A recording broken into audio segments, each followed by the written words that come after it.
Hello, beautiful explorers. Welcome to the Aries New Moon collective reading. I'm Katie, and this is the Super Conscious Explorers channel.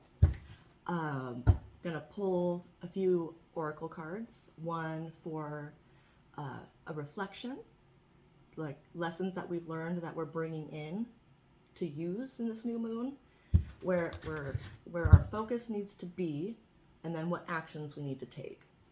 So this Aries new moon is a pretty big one. We have the sun, the moon, Mercury, all in Aries.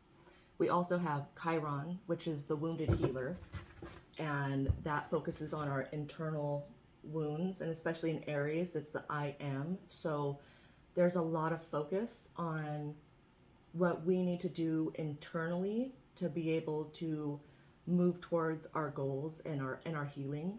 We also have Pallas, an asteroid, which represents the feminine wisdom.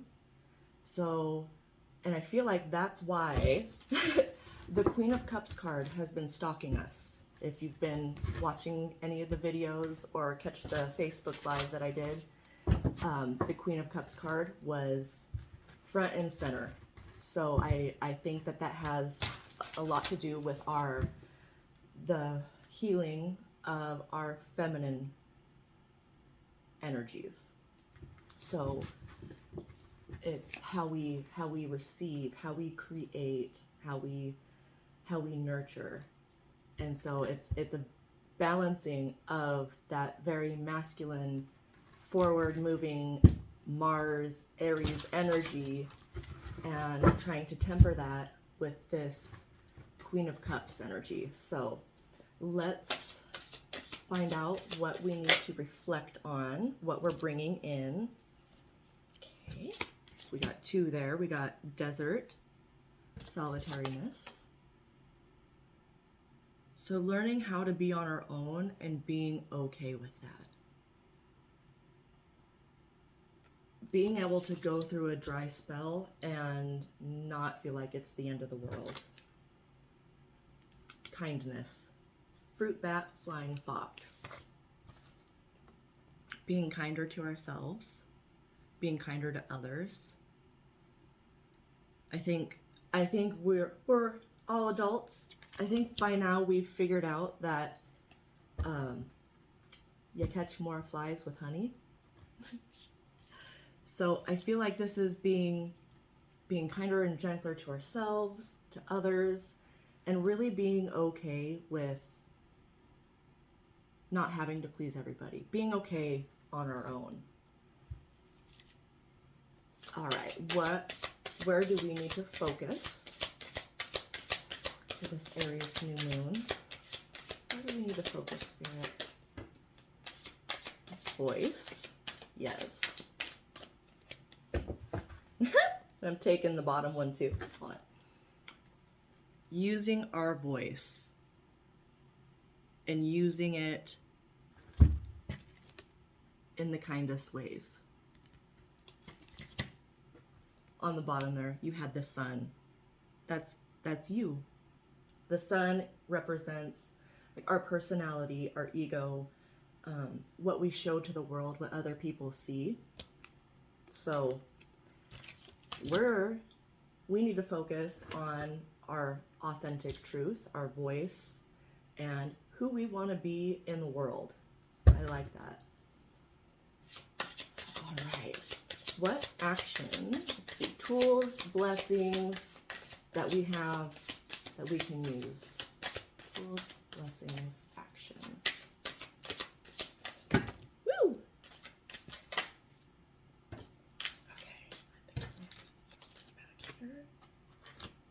Oh, okay. That's my confirmation that I need to do an ancestors tarot spread. So, tools, blessings to use. We have animals, companion on the bottom there. So we have people. We have people that have the knowledge and resources that we need to collaborate and work together. So our tools and blessings, ancestors, polar bear. Our ancestors, each and every one of us, even if you don't feel it, it's in the air. It feels like the veil is really thin right now. Like akin to around Halloween time, right? There's just something, I don't know what it is exactly, but my ancestors, I know my grandma, friends that have passed, have been all around me, and I've really felt it. So we have the help of our ancestors. We just need to slow down and listen. So another action or tool, blessing to use, we got ritual, bison. So it's first off, it's the things we do every day, like the rituals, like having a really good morning ritual to start off your day. With these together, it's like, have a small ritual, just a couple things. You can light a candle, just sit, get quiet, take a few breaths, and drop into your heart space. You know, you can use oils, you can use crystals, whatever. And honestly, you don't need any of it. You don't need any of it. But find some sort of ritual that you can do to sit down and connect or honor your ancestors. So I'll be setting up an ancestors altar in my home, and when I'm done, I think I'll do a little video just to show you how I set it up and stuff like that. So I love that. Your ancestors, our ancestors, just want us to take a little time, and not necessarily to honor them, just to be able to connect. Because I know it's like some of us have people that have passed that maybe weren't the best human beings. But when you transition to the other side, you don't hold those human energies. You know, you get to release all that negative crap and be the true essence of you. So, and one more thing, when connecting with ancestors, I always connect, I say, the highest vibrational aspects of so-and-so. Just a fail-safe, because especially if it's a recent passing, you want to really make sure that you're connecting to the highest vibrational aspects, just because there's so much other emotions involved. So anyways, I love that. So we need to reflect on,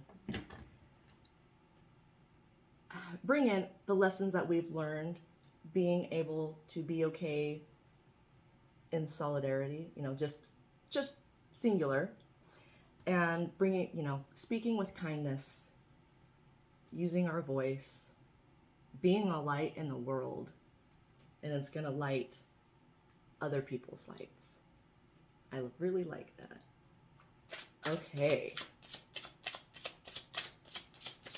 I'm going to pull one card here for an overall message from the Rebel deck.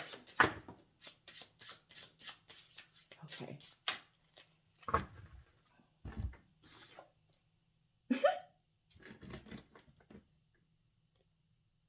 Okay, some of you might be going through a heartbreak, a breakup, a loss of a job, you know, something that you worked for that just didn't pan out. It says they broke your heart.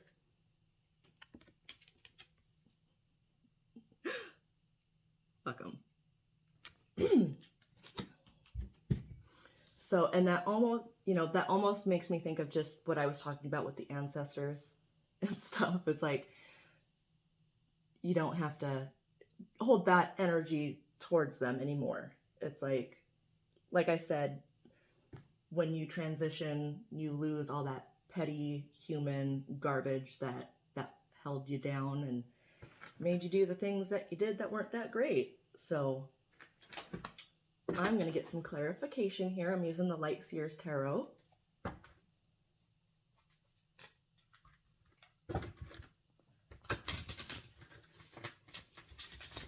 And it's like I'm looking at this solitariness and kindness card, and it's like I'm hearing, being good within yourself, like if you're able to be alone with yourself, that's not something that everyone can do. Everybody has to be busy, busy, busy doing things, being around other people. But to be able to be and sit with yourself is a skill. And it helps you to be a better person in groups. So that's solitariness. Okay, we got justice. It's a balance. It's finding the balance between being alone and being around other people, you know, doing for yourself and doing for others. All right.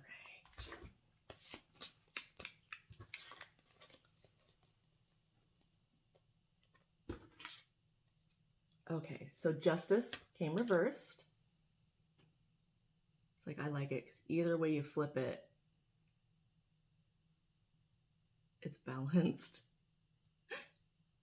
So justice reversed, the things in the past that you feel like you got screwed. And I mean, maybe that's why you went into your solitariness. So it was actually a good thing. It wasn't for nothing. It's like the injustice that you experienced set you on this kind of hermit path, and the hermit goes within, goes within and finds his light. So I feel like that's, you go in and you find that kindness and how to vocalize and express yourself in a kinder manner. You also got, let's see, the Six of Swords and the Knight of Pentacles in reverse. Six of Swords, Knight of Pentacles. So it's like something that you wanted to come in, that you had been waiting for, like maybe they said like, oh, soon, or, you know, maybe someday, or, you know, that kind of a thing, and it's never showed up. And it's like you just kind of stayed there and expected it to happen when it was never going to happen. So that could be the injustice, which left you with a choice. Are you going to do what's best for you? Or are you going to sit there and wait longer and longer? Yeah. Temperance, yeah, that was angels. I love the Temperance card.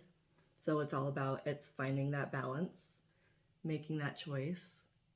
But this is always tells me, it's like you have angels on your side, or a guardian angel, like an ancestor, helping you out. So it wasn't for nothing. It wasn't just something bad that happened. It's finding that little gold nugget. All right, let's clarify the voice. Speaking your word in the light, sun. You want to go too? Okay. Okay. We're making sure that we are balanced. Our focus is speaking our truth in a balanced way. We have the Ten of Swords, which was reversed. So that's the Ten of Swords. So the Ten of Swords reversed. It's like, oh, 10 of Swords, 7 of Swords. Okay, so it's like Knight of Swords. We have a lot of swords here. Mental energy. It's getting everything that's up here and being able to speak it in a kind manner. So 10 of Swords is an ending. So that was reversed. So it's like something needs to end, but you have to use your voice. You're the one that's going to have to speak up about it, about some sort of injustice that had happened. Yeah, that justice reverse. That's keeping you trapped. That's keeping your throat chakra closed up, blocked off. So whatever that is for you, and it's going to be different for everybody. So use your intuition, to know what that is for you. So learning how to speak up for ourselves and, you know, speak up against injustice.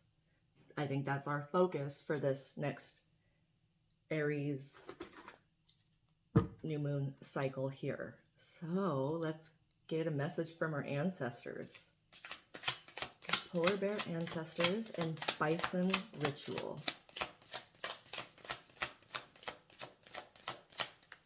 Drumming. Drumming is really good to connect to ancestors and to drop into a really deep space. Woohoo! All right, we got your ancestors want you to know, keep wishing, keep hoping. We got the star card. Okay, it's almost like they're guiding you from up there. You're that string, that energetic cord, you're still connected to them. So, and that, yeah, and just like hold on to your dreams. Okay, you've planted the seeds. You've started the process of whatever it is that you want to bring into the world. And you got the 10 of Cups. Your ancestors are trying to lead you to your wish fulfillment. Strength was on the bottom there. I love that. It says you have the strength to do it. It's like, let's see. I was going to ask one more question.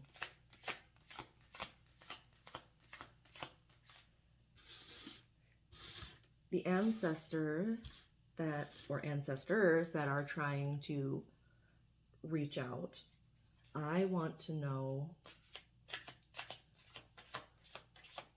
an ancestral lesson that you're learning. So what ancestral lesson are they perfecting? The Hierophant. Higher, that's spirituality. It's higher learning.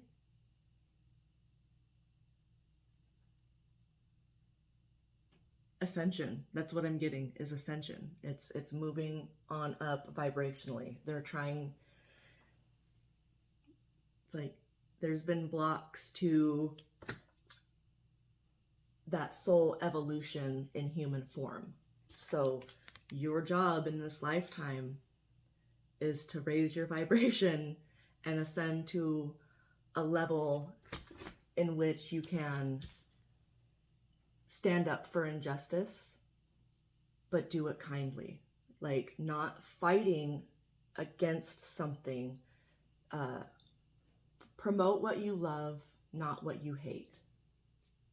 Kind of a thing. So I like that. Okay, so so that's the lesson. What is an ancestral gift? Ancestral gift. The Wheel of Fortune. One more. Woo, you wanted to flip. Yeah, I'll take you. Okay, ancestral gifts. You got some magic. You have magic in your bloodline, your family line. It's like you just have to tap into it. You got 2 major arcana. 3, all 3 of these are major arcana. So you have magic in your family line. And everybody's magic is a little bit different in how you use it. It's really fun. Like that's why I preach getting to know yourself, your ego self. That way you can start sloughing off anything that doesn't align with you anymore. And then you grow, and it's like once you start shedding those layers, these gifts start popping up. And it's really cool, it's really fun, it's really weird. You know, if you guys have any questions or weird things, always email me. You know, I'll try to help you out. And the Wheel of Fortune. So I mean, this could be like family money or something like that. Maybe you don't know about yet, but really, the Wheel of Fortune is just as a family trait, being able to create something out of nothing. It's like maybe they left resources for you, people, places, things, ideas also that you're just starting to figure out, or maybe that's why you need to tap in and talk to your ancestors, because they're trying to give you these gifts, trying to lead you to the gifts so that you can find this happiness and this expansiveness within yourself, within your soul, and not just experience it, you know, after you pass. It's bringing heaven down to earth. That's it. Bringing heaven down to earth. That's our job, guys. I like it. I like it a lot. All right, guys, I'm going to leave you with a chakra crystal skull here real quick, just to see what energy center that we need to focus on here. So, all right, we've got carnelian. That's very, to me, that's very fiery. Carnelian would be the sacral chakra, that creativeness, that bright, that light. I want to say, get creative with your rituals. It's like incorporate some family traditions into it, and I think that will really help cement it in, seal it in, and ground the energy. So get creative, have fun. I know this gets really serious, but I really try to balance it out and remind you guys that we're not here just to trudge along and I just got to do better, I got to do this, I got to do that. We have to remember to have fun in the process, so make it fun. Aries loves to have fun, okay? So channel some of that energy in when you're connecting with your ancestors. Yep, and use your gifts for good things, and good things will come your way. So I'll leave you guys with that. Happy Aries new moon, and I love you. Spirit loves you. And until next time, I'll see you then.